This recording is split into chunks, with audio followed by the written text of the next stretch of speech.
पूर्णा तालुक्यातील मौजे देगाव येथील नागरिकांची अनेक वर्षांची दळणवळणाची अडचण आता दूर होणार आहे। पूर्णा ते देगाव या रस्त्याच्या काँक्रीटीकरण कामाचे भव्य भूमिपूजन शनिवारी 4 जुलै 2024 रोजी उत्साहात पार पडलं। तब्बल 7 कोटी रुपये खर्चून होणाऱ्या या महत्त्वाकांक्षी रस्ता कामाचा शुभारंभ गंगाखेड विधानसभेचे आमदार डॉक्टर रत्नाकर गुट्टे यांच्या हस्ते करण्यात आला। देगावचे सरपंच रत्नाकर सूर्यवंशी यांनी या रस्त्याला मंजुरी मिळवण्यासाठी विशेष पाठपुरावा केला होता। त्याला अखेर यश आलं आहे। या महत्त्वपूर्ण कार्यक्रमाला राजकीय आणि सामाजिक क्षेत्रातील अनेक दिग्गज उपस्थित होते।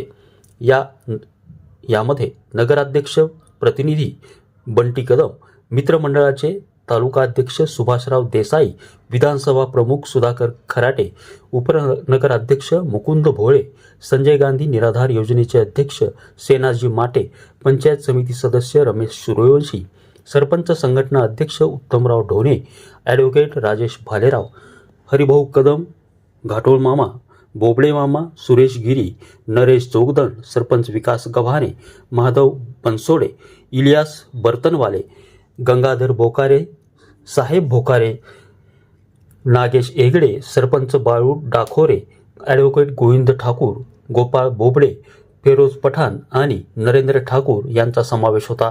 तसेच प्रशासकीय स्तरावरून मुख्यमंत्री सडक योजनेचे उपअभियंता राठोड आणि अभियंता कुलकर्णी यांचीही प्रमुख उपस्थिती होती।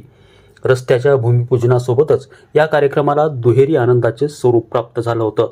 जिल्हा बँकेत बिनविरोध निवड झाल्याबद्दल आमदार डॉक्टर रत्नाकर गुट्टे यांचा देगाव ग्रामस्थांच्या वतीने अत्यंत थाटात सत्कार करण्यात आला।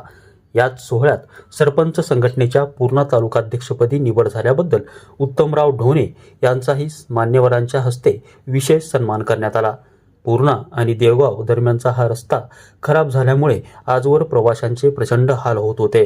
आता 7 कोटी रुपये खर्च करून या रस्त्याचे काँक्रीटीकरण होणार असल्याने या भागातील वाहतूक सुलभ होणार आहे आणि परिसराच्या विकासाला गती मिळणार आहे, असा विश्वास ग्रामस्थांनी यावेळी व्यक्त केला आहे। पूर्ण्याहून जाकीर पठाण, एकमत डिजिटल, पूर्णा। अनेक वर्षांचं जे काही रस्त्याचं काम होतं, भूमिपूजन केलेलं आहे, काय सांगाल? आजचा दिवस खूप मी आनंदी आहे आणि खूप आनंद या गोष्टीचा वाटतो की मी या गावामध्ये सकाळी गुंडेगावामध्ये गेलो, 8 वाजता सकाळी उद्घाटन केलं। या गावातील अक्षरशः एवढे लोक खुश झाले की साहेब आमचा 20-25 वर्षाचा 30 वर्षाचा प्रश्न सुटला म्हणजे। त्याच्यानंतर तिथनं मी राणी सावरगावला गेलो, तर राणी सावरगाव तर अक्षरशः काही लोकांनी डोळ्यात पाणी आणलं, म्हणजे आज 30-40 वर्षानंतरचा आम्ही रोड होतो मी। त्याच्यानंतर आम्ही धारासोडला आलो, धारासोडचे तर एवढे भावनिक लोक झाले आणि इथं बघितलं असेल आपण, म्हणजे हे एकंदरीत म्हणजे एक खूप आनंद झाला या गोष्टीचा की बा लोक म्हणजे किती माझे लोक खुश झाले, किती माझे शेतकरी खुश झाले, ह्या गोष्टीचा एक आनंद वाटतो। कामाची दर्जा 100% राहील, कारण का 10 वर्ष त्याचं म्हणजे मेंटेनन्स आहे आणि मेंटेनन्स असल्यामुळं ते काम चांगलंच होईल आणि कॉन्क्रीट रस्ता आहे ना, त्याच्यामुळं तो काही प्रॉब्लेम होणार नाही आणि 375चा रस्ता आहे आणि ह्या 1.5 मीटर 1.5 मीटर 3 मध्ये जवळजवळ 6 मीटरचा म्हणजे टॉप राहील त्या रस्त्याचा आणि तो खूप चांगला रस्ता राहणार आहे आणि त्याचे मेंटेनन्ससाठी पैसे ठेवलेले आहेत सरकारने। किती किंमत आहे सरकारची? या इथल्या रस्त्याची मला वाटतं की तरी 7.5 कोटी आहे। काय लोक 65 कोटीचं काम आहे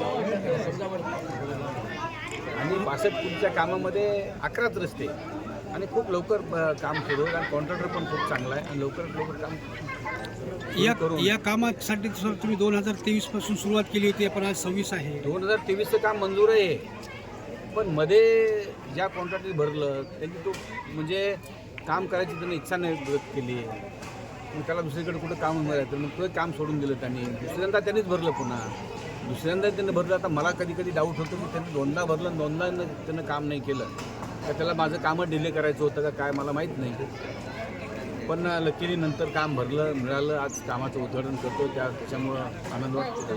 काय लोकांसाठी काय आव्हान असेल या रस्त्यावर? नाही, लोकांसाठी एवढंच आहे की लोकांनी आता जसं मी ज्या पद्धतीने सांगितलं किंवा हे 500 मिलीचा रोड आहे त्या पद्धतीनं जसं DLCचं बादल सांगितलं, खडीचं किती MM आहे सांगितलं 75 पर्यंत 2 थर आहे, DLCचं 100 MM थर आहे, दुसरं आणखीन एक 100 कॉन्क्रीट आहे 150 MM हे सगळं गावांनी जिम्मेदारी आहे म्हटलं आपल्या चांगल्या सुज्ञ लोकांची ते चांगलं काम करून घेतलं पाहिजे. धन्यवाद.